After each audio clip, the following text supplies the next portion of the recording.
Welcome to Race Through History. If you're new to the sport of F1 or you're just interested in Formula One history, you're in the right place. Today, we'll be talking about the one and only Michael Schumacher. Michael was born January 3rd, 1969 in Herth, Germany. His father was Rolf Schumacher and his mother was Elizabeth Schumacher. He also had two siblings, Rolf Jr.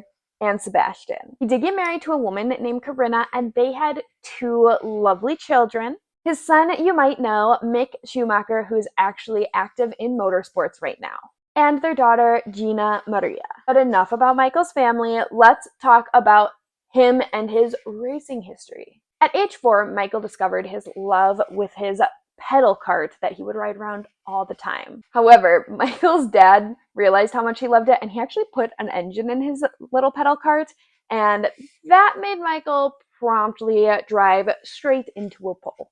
However, by the age of 6, he figured out how to drive, and he entered and won his first karting championship. And then by 1987, he was a German and European karting championship. He eventually left school to apprentice as a mechanic, but soon ended up becoming a full-time race car driver. And in 1990, he won his first Euro F3 championship.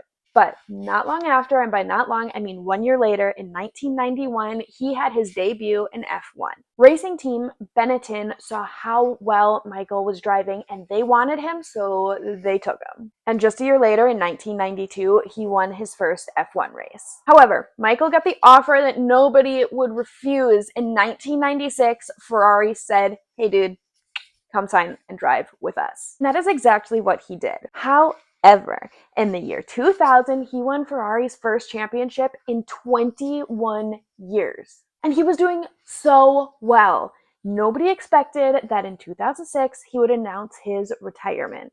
Or so we thought, because in 2010, he announced he was coming back driving for Mercedes. However, that did not last long because he was really struggling with the Mercedes car. So by 2012, he officially announced that he was retiring. Or within his first year, Schumacher ended up falling and suffering a serious head injury. He was in a coma for several months, and his family has gotten a lot of support. While Schumacher might not be in the spotlight now, he was in the spotlight for 308 Formula One races, with 7 world championships and 77 of the fastest laps. Schumacher is going to be known by the Formula One community for ever. Schumacher, your favorite driver, or is there someone else you want me to cover? And as always, follow for everything Formula One.